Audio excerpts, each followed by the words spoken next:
All right, here we are, week 5. We're in the kitchen. We've got a ton of work done, and we're just kind of coming up to the end. We've got some paint samples you can see kind of in the background here. We're nailing the final cabinet color down. How's that going? Yeah, I got 3 samples today, in addition to the original color, and I still have no idea what color we're gonna go with. I ended up not picking a black this time because Garrett had this brilliant idea last night and said if we can't decide between black and green, why not go with a super dark green that might kind of read black sometimes and read green other times. And I thought that was an awesome idea, so I tried to pick a couple like that, and well, don't know that I succeeded. Other than this cool jasper color that reads really green right now, but I think with a second coat it should hopefully look black. So since last time, we have now an island with a waterfall that's a live edge slab.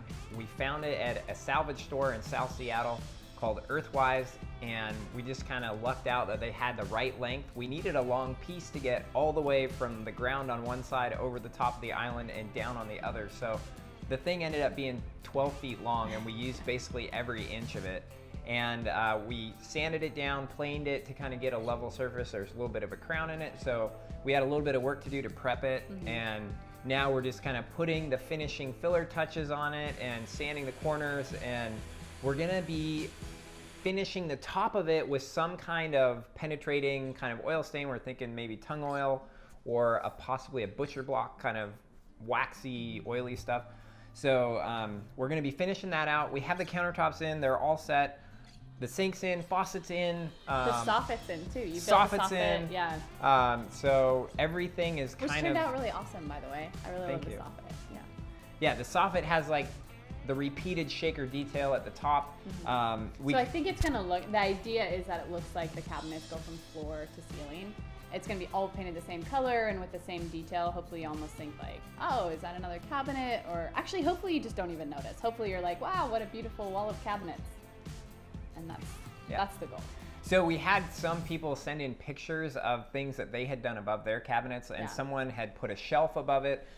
We could have done something like that, but the space is actually not that big. Yeah, it was tricky. It's kind of a in-between like size. Is it really a usable like shelf storage? Not really. Well, you can't even really fit a book up there.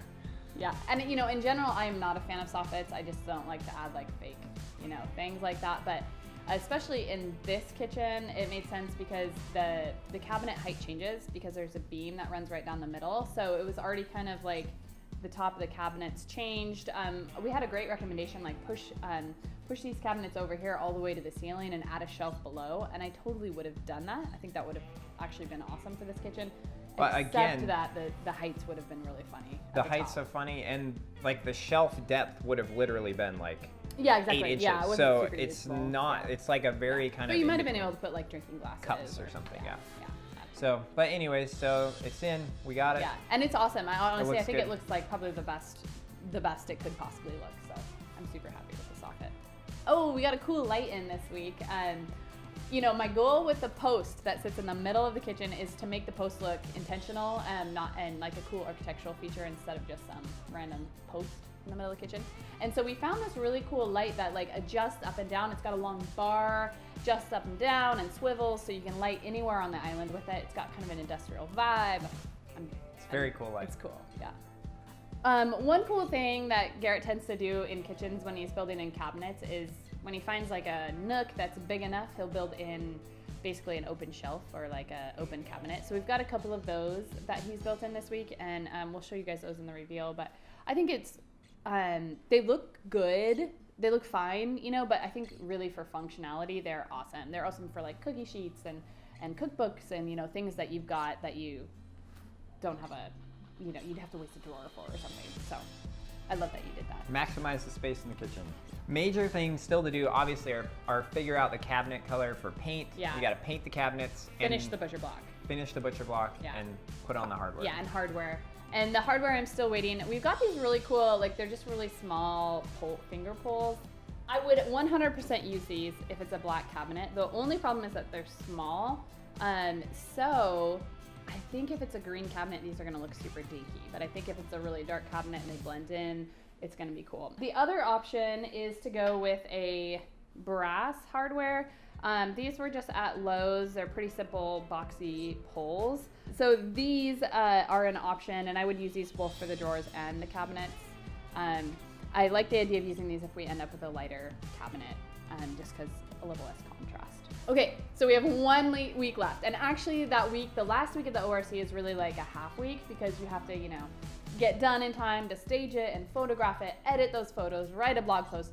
So, you know, hopefully we're done in this space by Monday. So that gives us like, I don't know, 4 days or something. So, yeah, we got a lot to do still.